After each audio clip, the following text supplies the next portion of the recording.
Hey everyone, welcome back. Today we're diving into something that's going to change the way you see the people around you. We're talking about psychopathy, but not the Hollywood version you've seen in movies. We're going deeper into the subtle, hidden signs that psychiatrists know but rarely share with the general public. These are the red flags that exist in plain sight. The behaviors that make you feel something's off, but you can't quite put your finger on what it is. You might be sitting next to someone right now, working with them, maybe even living with them, and have no idea what's really going on behind their eyes. By the end of this video, you'll know exactly what to look for, and trust me, once you see these signs, you can't unsee them. Before we continue, if you're finding this valuable, do me a favor and hit that like button right now. Subscribe to the channel and turn on notifications so you never miss content like this. And I want to hear from you in the comments. Have you ever felt like something was deeply wrong with someone but couldn't explain why? Drop your story below. Now, let's get into it. Most people think they understand psychopathy. They picture Hannibal Lecter or some serial killer from a documentary. But here's what mental health professionals know that most people don't.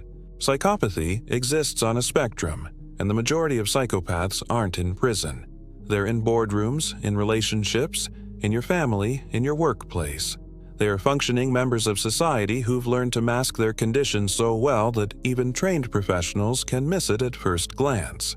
The clinical term is antisocial personality disorder, and it affects roughly 1 to 4% of the population. That might not sound like much until you realize that means in a room of 100 people, at least 1 or 2 could fit the profile. These individuals have fundamental differences in how their brains process emotions, empathy, and moral decision-making. Neuroimaging studies have shown reduced activity in the prefrontal cortex and amygdala, the areas responsible for emotional regulation and empathy. But knowing the science is one thing. Recognizing the actual behavioral patterns is what protects you. So let's break down the 7 signs that psychiatrists observe but do not always discuss openly with patients or the public. Number 1, they test boundaries in microdoses.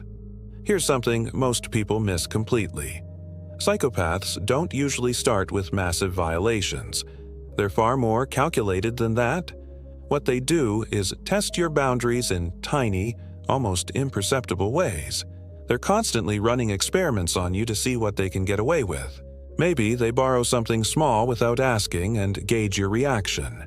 Perhaps they make a slightly inappropriate comment and watch how you respond. They might tell a small lie that doesn't seem to matter and see if you call them out.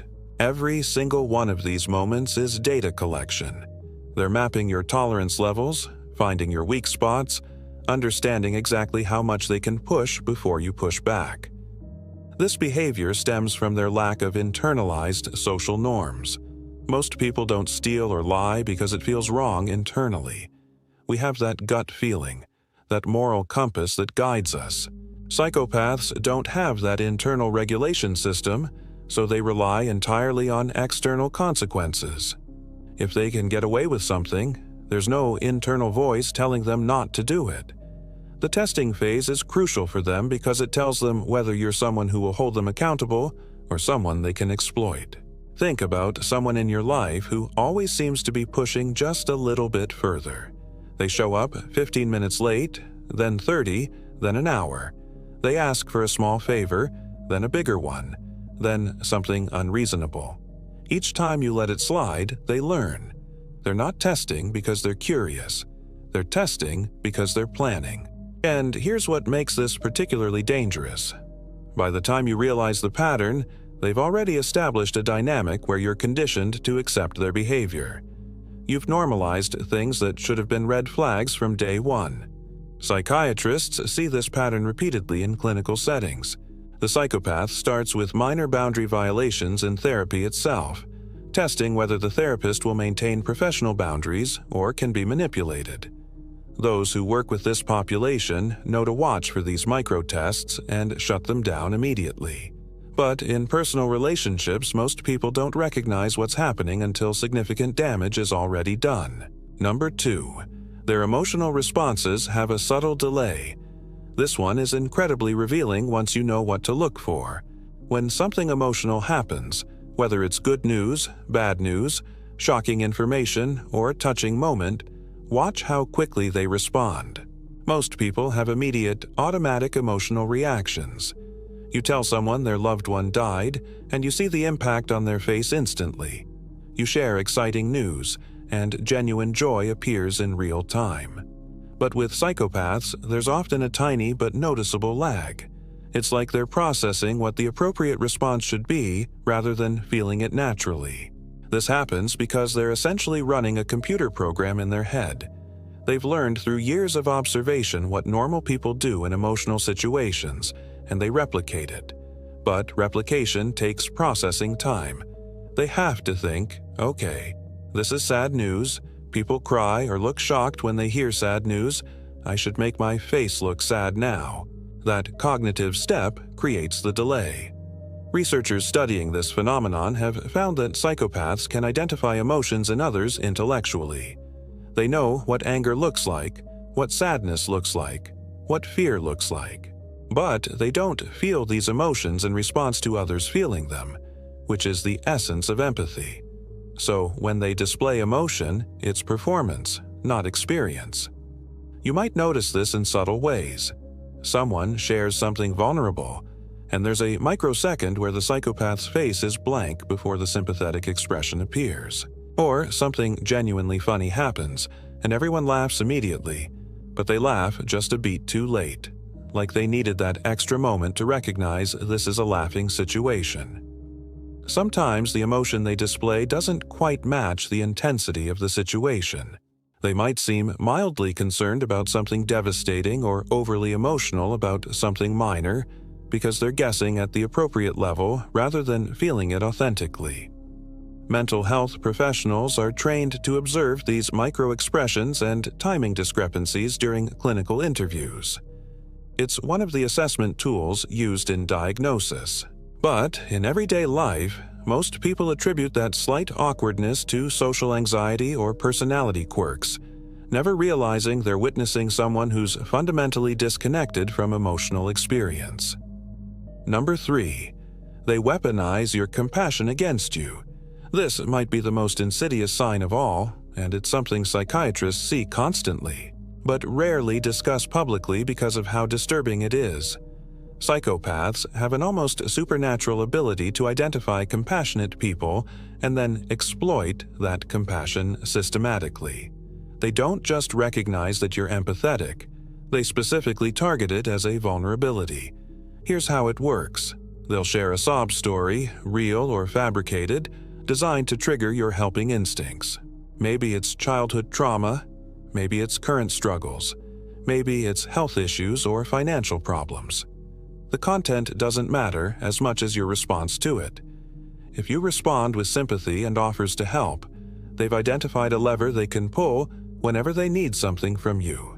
From that point forward, every time they want something, every time they've crossed a line and need you to forgive them, every time they need cover for bad behavior, they'll pull that compassion lever. They'll remind you of their difficult past, their current struggles, how hard they're trying. They'll position themselves as the victim in every scenario, and your compassionate nature makes you want to give them grace. Another chance, the benefit of the doubt. But here's what you need to understand. They're not sharing vulnerabilities to connect with you. They're conducting reconnaissance. They're finding the access point to your decision-making process. Real vulnerability is about connection and authenticity. Weaponized vulnerability is about manipulation and control. The difference is in the pattern. Someone genuinely struggling will accept help, show growth, take responsibility, and demonstrate change over time. Someone weaponizing compassion will have an endless cycle of crises, will never quite change despite your help, and will always need just one more chance. Therapists working with psychopathic individuals report that these patients often try this same technique in clinical settings, presenting themselves as victims of circumstance, misunderstood, trying their best against impossible odds. Experienced clinicians recognize this pattern and maintain firm boundaries. But in personal relationships, compassionate people often get trapped in this cycle for years, constantly making excuses for behavior they would never tolerate from anyone else, all because they've been conditioned to see the psychopath as someone who needs understanding rather than someone who's actively exploiting them. Number 4. They create competitive dynamics where none should exist. Pay attention to this because it reveals something fundamental about how psychopaths view relationships. In their mind, every interaction is a hierarchy. Every relationship is a competition, and they must always be on top. This isn't normal confidence or ambition. This is a compulsive need to dominate in situations where competition makes no sense. You share good news about a promotion, and instead of celebrating with you, they immediately top it with their own achievement or diminish yours. You're going through something difficult, and somehow the conversation becomes about their worst experience. You develop a new skill or hobby, and suddenly they're doing the same thing but better, or they're pointing out everything you're doing wrong. There's no collaboration, no mutual support, no genuine happiness for your success. Everything is viewed through the lens of who's winning and who's losing. This behavior comes from their fundamental worldview. Psychopaths generally see the world as a zero-sum game. If you have something, that means they have less. If you're happy, that somehow threatens their status. If you're succeeding, they need to succeed more visibly. They can't experience the connective joy that normal people feel when someone they care about does well, because they don't actually care about anyone else's well-being. What's particularly revealing is watching them in situations where normal people naturally cooperate. In a work project, they'll undermine teammates to make themselves look better. In a relationship, they'll compete with their partner's friends and family for attention and priority. In social settings, they'll dominate conversations and redirect focus constantly back to themselves. They're incapable of the give and take that characterizes healthy relationships. Psychiatrists note that this competitive orientation is often masked by surface-level charm and friendliness. The psychopath appears sociable and engaging initially, but over time, the pattern becomes clear. Every interaction serves their agenda. Every relationship is ultimately about what they can extract or how they can elevate their status. There's no genuine interest in mutual benefit or shared success. And if you ever confront them about this behavior, they'll likely turn it around and accuse you of being jealous or competitive, projecting their own mindset onto you. This reversal is tactical, making you doubt your own perceptions and keeping them in the dominant position. Number 5. They have selective memory that always benefits them.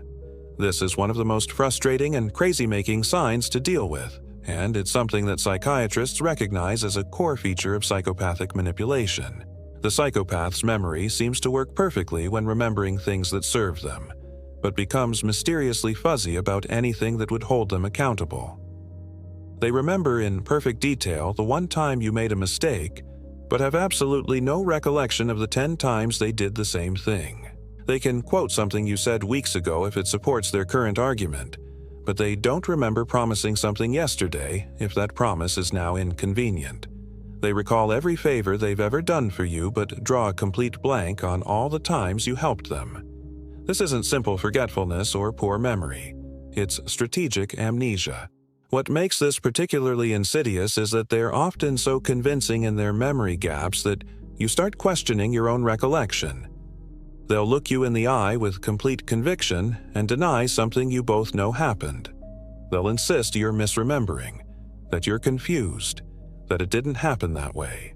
This is a form of gaslighting, making you doubt your own reality to maintain their version of events where they're always right and never at fault. Research into psychopathy has shown that these individuals have normal cognitive memory function. They can remember just fine when they want to. What they lack is the emotional encoding that usually makes significant events memorable.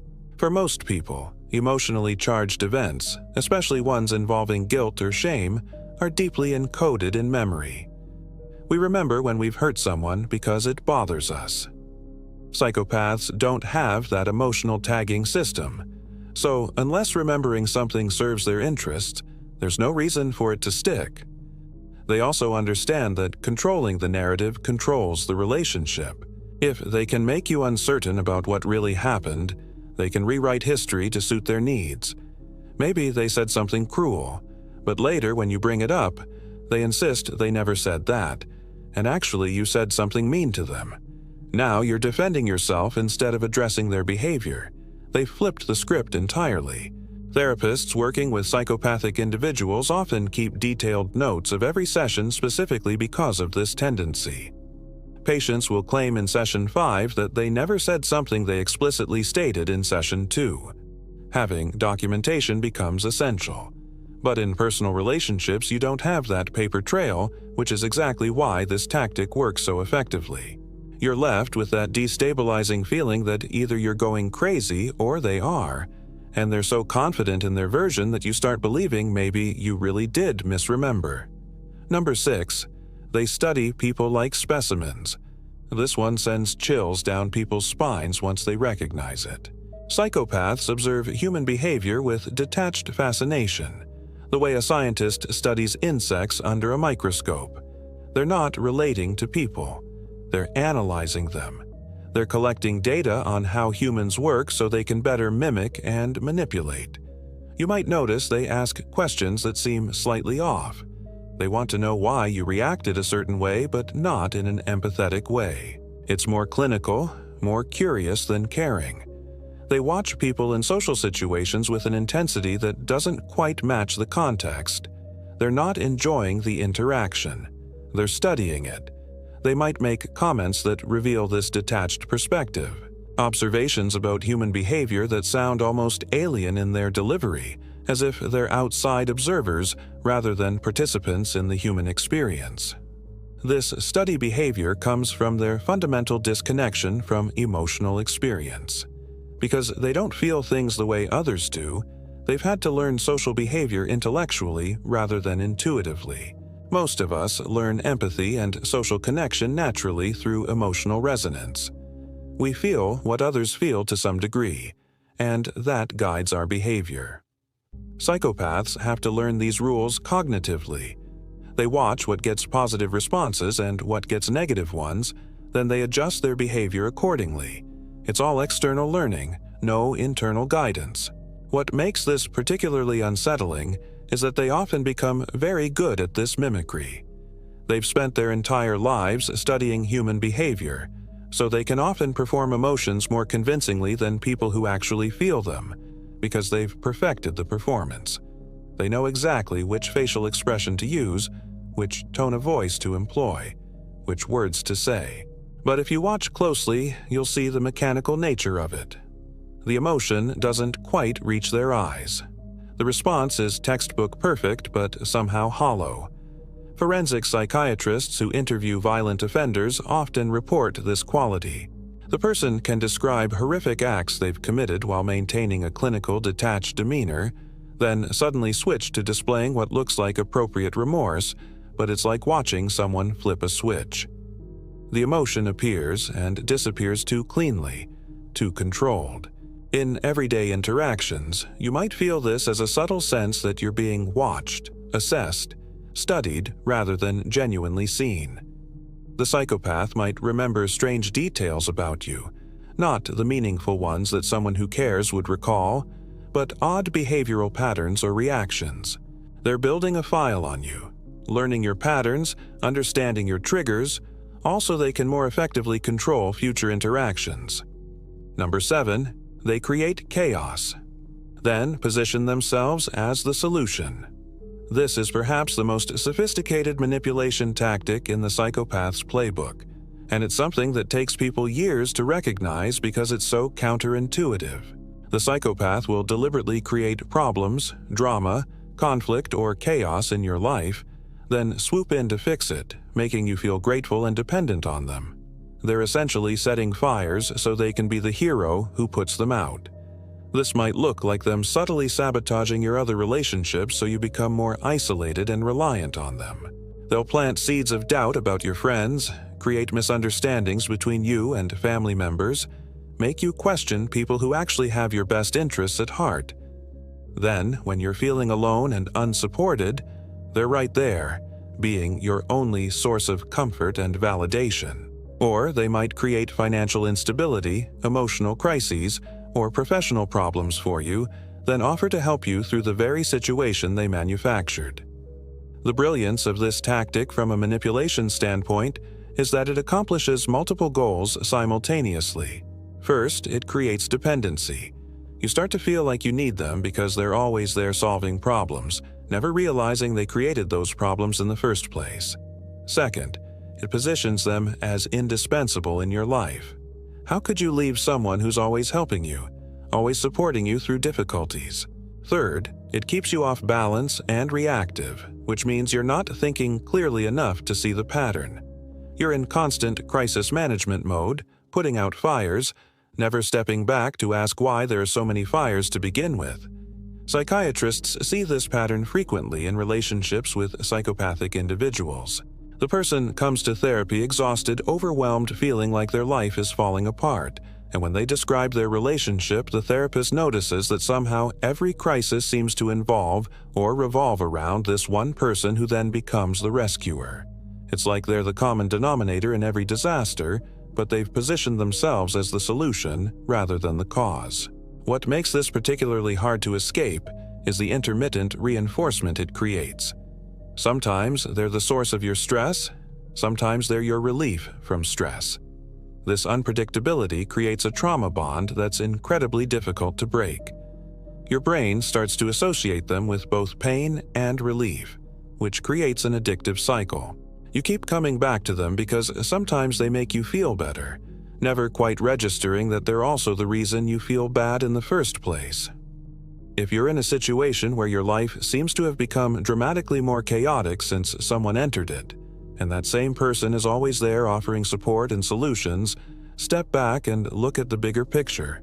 Are they solving problems or creating a cycle of dependency? Are they genuinely helping or keeping you in crisis so you can't leave? So, there you have it. 7 signs that psychiatrists recognize but don't always share openly. The boundary testing, the delayed emotional responses, the weaponization of compassion, the competitive dynamics, the selective memory, the studying behavior, and the chaos creation. These aren't just quirks or personality differences. These are patterns that indicate something fundamentally different about how someone's brain processes relationships and morality. Understanding these signs doesn't mean you should become paranoid or suspicious of everyone around you.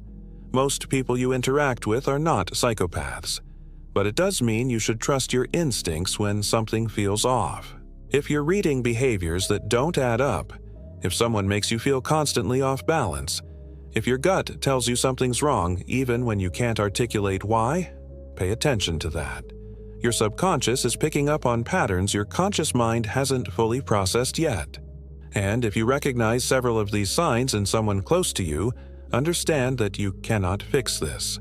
Psychopathy is not something that changes with love, patience, or understanding. It's a fundamental difference in neurology and personality structure. The kindest thing you can do for yourself is establish strong boundaries or remove yourself from the relationship entirely. Your empathy and compassion are beautiful traits, but they should be given to people who value them, not weaponized against you. If this video opened your eyes to something you've been experiencing, hit that like button and share this with someone who needs to see it. Subscribe for more content on psychology, manipulation tactics, and protecting yourself in relationships. Drop a comment below telling me which sign resonated most with you or if you've experienced any of these patterns. And remember, knowing what to look for is the first step in protecting yourself. Stay aware, trust yourself, and never let anyone make you doubt your reality. I'll see you in the next video.